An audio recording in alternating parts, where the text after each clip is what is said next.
Ever since I first saw Jacksepticeye play The Beginner's Guide back in 2015, it has been my favorite game of all time, and one that has helped and guided me immensely throughout my life. But when I recently went through the analysis of various YouTubers, I found that they did not share a similar interpretation to me at all. In fact, they looked at the game through a completely different lens, that of the death of the author, concluding that the game is about interpreting art for what it means to you rather than to the artist. Do not try to read the artist through their work. Now, I do not disagree with their interpretations at all, and can find this meaning throughout the game myself, but I believe it is very possible for a work such as this game to carry multiple meanings at the same time. While most others seem to look at the game mainly for the story that it tells, I always focused more on the way this story is told, which I believe is through a unique combination of metafiction and autodestructive art. Let's get into that first one. Metafiction. What exactly is The Beginner's Guide? Well, it's best to let its creator, Davey Wreden, describe it himself. Hi there. Thank you very much for playing The Beginner's Guide. My name is Davey Wreden. I wrote The Stanley Parable, and while that game tells a pretty absurd story, today I'm going to tell you about a series of events that happened between 2008 and 2011. We're going to look at the games made by a friend of mine named Coda.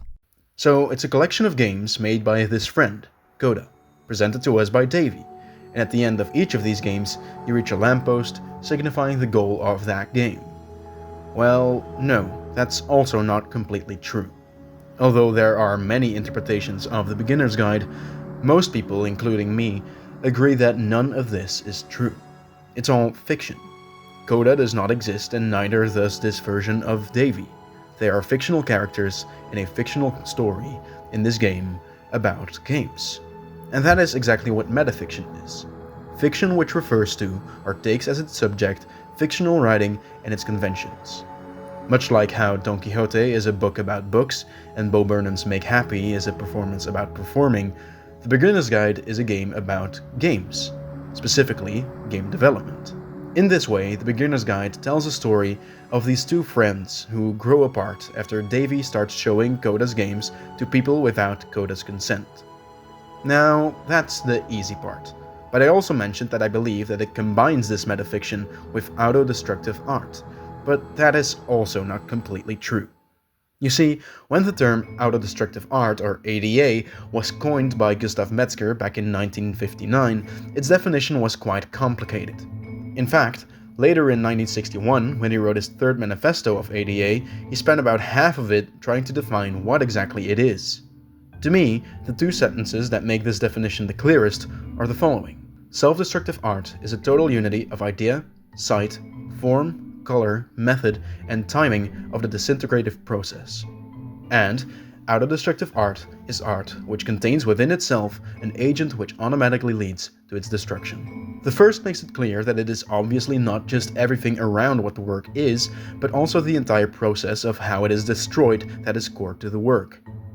The latter makes it clear that the work itself must contain something that will destroy it, and thus that it no longer needs any interaction to be destroyed. Remember this second definition, for it will be very important later on. These definitions can be illustrated through Metzger's own acid paintings. These are paintings made with acid on a canvas made of multiple layers of colored industrial nylon. Throughout the process of its destruction, it reveals different layers of the nylon, making the work constantly changing in shape and color until it is destroyed entirely. But aside from these definitions, there are also certain rules that ADA should follow according to Metzger. The first rule is time. The work must, within the course of 20 years, return to its original state of nothingness. The next rule is the rule of self-completion. Metzger emphasizes the importance of the process continuing once the artist sets it off, avoiding any sense of ownership over the development of the piece. And finally, participation. This movement is centered around public participation. Although the artist can set off the process, it must happen in the public space. It is not to be consumed privately for a select group. All of these are clearly visible in his own acid paintings, for after spreading the acid on them, Metzger didn't touch them again, but it was eventually completely reduced to nothingness while displayed publicly. Now, based on just these definitions and rules, we can already see some problems with my initial statement that the beginner's guide uses ADA to tell a story. It's not like the game wipes itself from your computer or gets completely corrupted once you complete it, and I also highly doubt that it will just magically disappear from the Steam page in 2035 without Davey deleting it himself. And yet it is still very clear that ADA is still very present within some of the games. In fact, it is even specifically being called out by Davey at some point. So now the work is becoming self-destructive.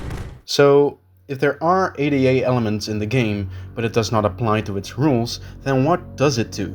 Well, I believe that it simulates ADA through the use of its own metafictional story. Now, what do I mean by that?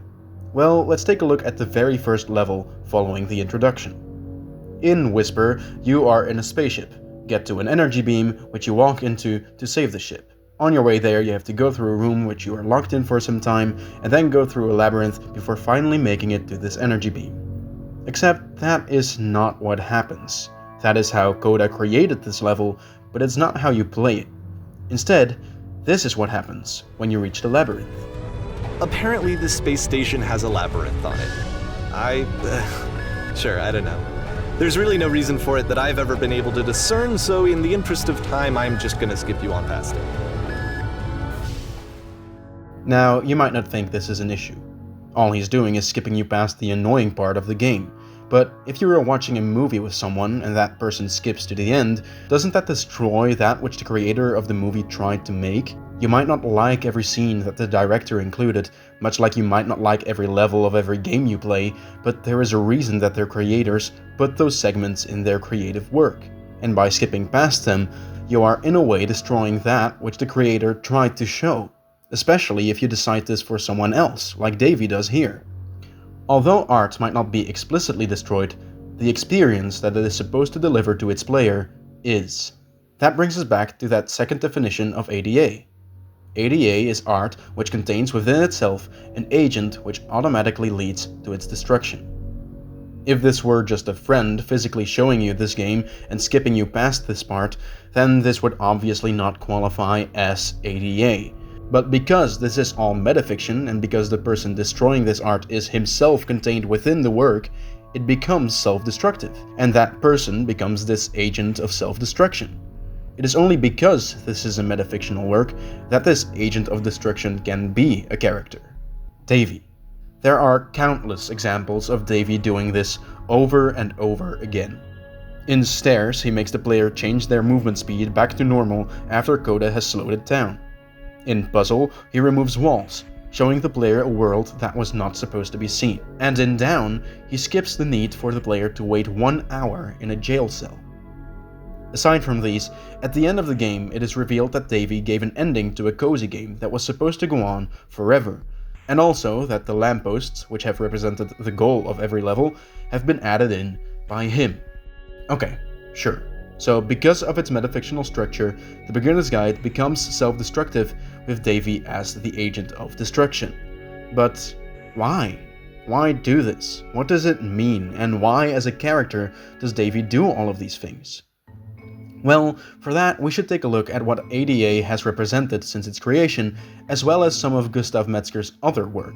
When Metzger originally defined ADA, he developed the concept based on the political and ecological themes of his era, such as the nuclear arms race and ecological destruction. In his manifesto, he broadens this, saying that ADA focuses on the 20th century potential for annihilation by means of self-destructive elements, which from the late 50s also included capitalism, according to Metzger. It is this anti-capitalist messaging that has stayed most prevalent in ADA going forward. A lot of the works showcased at the Destruction in Art Symposium, which Metzger co-initiated, centered around anti-capitalist themes, and many modern autodestructive works also have clear anti-capitalist messaging, such as Banksy's Love is in the Bin and Sun Won and Peng Yu's Can't Help Myself. But aside from ADA, Metzger also coined another term for its counterpart, auto-creative art. Auto-creative art is harder to understand, mainly because Metzger's own definitions are damn near incomprehensible, so I think it's best to illustrate it with an example. For his work, Liquid Crystal Environment, he used a computer to heat and cool liquid crystals placed between two plates of glass. The changing of these temperatures made for different color patterns, which kept slowly changing, constantly creating new compositions of color without any human intervention to create these. Thus, it is a machine creating art without any human intervention forever. Obviously, in this game there is no way that anything can be truly auto-creative, much like how it cannot truly be autodestructive, but that does not mean that it doesn't simulate it in some way. In the level Machine, the same level where the concept of self-destruction is mentioned by Davey, Coda is represented as a machine, creating all of these games but having stopped working. Thus, to me, Coda here represents this auto-creative art. A machine that keeps making art with no other purpose other than to just create art. And the combination of Coda representing creation and Davey representing destruction is that which carries the meaning of this game to me. Specifically, it is the goals of these characters of why they create and destroy, which I would explain to you if Davey didn't explain it 10 times better than I ever could, right after he skips past the hour wait in the prison. This is something that he and I used to argue about a lot. You know, whether a game ought to actually be playable, whether it means anything if no one can get through it. And I would always defend that, all this work goes into the game, why not make it playable and accessible? And so we just got into heated arguments over it, and there was one time that after one of these conversations, he went home, and a day or two later, he sent me a zip file entitled Playable Games that was full of hundreds of individual games, each of which was just an empty box that you walked around in and nothing else. Believe me, I played every single one of those just to find out if there was like a gag hidden somewhere. There wasn't. So, Coda just wants to create games because he wants to create. When he makes his games, he makes them for himself. Davey, however, wants to make the games more playable, wants to make them more normative with what games should be. To put it short, he wants to make the games more marketable. So to me, Davey and Coda represent two mindsets rather than two people. While Davey represents the capitalization of art and the need for external validation, Coda represents a more art for art mindset. Thus, to me, the story of The Beginner's Guide represents the story of a creative mind, first creating things just to create, but slowly starting to change their work so that it becomes more marketable, starting to create for others rather than for themselves. But all this ends up doing is pushing them away from creation at all. At the end of The Beginner's Guide, it is said that Coda completely stopped making games. He leaves messages to Davey saying how when he is around him, he feels physically ill, and mentions how he has infected his personal space. He asks him to stop showing Coda's games to people, for they are not his to share. The mindset that Davey represents has so infiltrated Coda's creative work that I'm the reason that you stopped making games, aren't I? It's because of what I did. I poisoned it for you. And looking back at every change that Davey made with this context, all of them make sense. He skips past the labyrinth because he wants the player to stay engaged and not waste their time. He reverts to slow walking in stairs because why would you design against the player instead of for them? He removes the walls at the end of puzzle because why would you include something in a game and then not show it to the player? He adds a light post at the end of each level because what is a game if it does not have a goal to work to? But it's meaningless. The light post is only an artificial goal, placed there by hand, an external goal like validation, attention or money, while the true goal of creating is shown in Coda. It's just to create, to make something that means something to you. Which is exactly the reason why I will never revert the walking speed back to normal in stairs, and why I tried painstakingly for hours on end to solve the invisible maze. I refuse to let the games be changed from the pure creative works that they are supposed to be.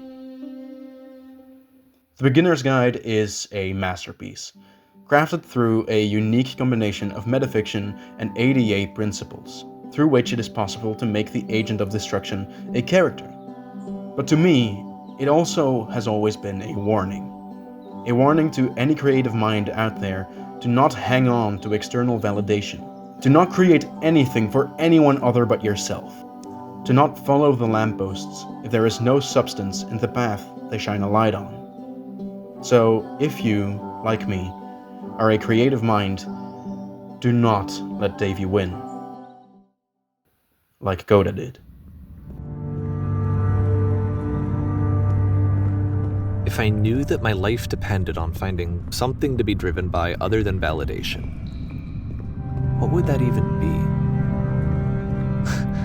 It's strange, but the thought of not being driven by external validation is unthinkable. Like, I actually cannot conceive of what that would be like.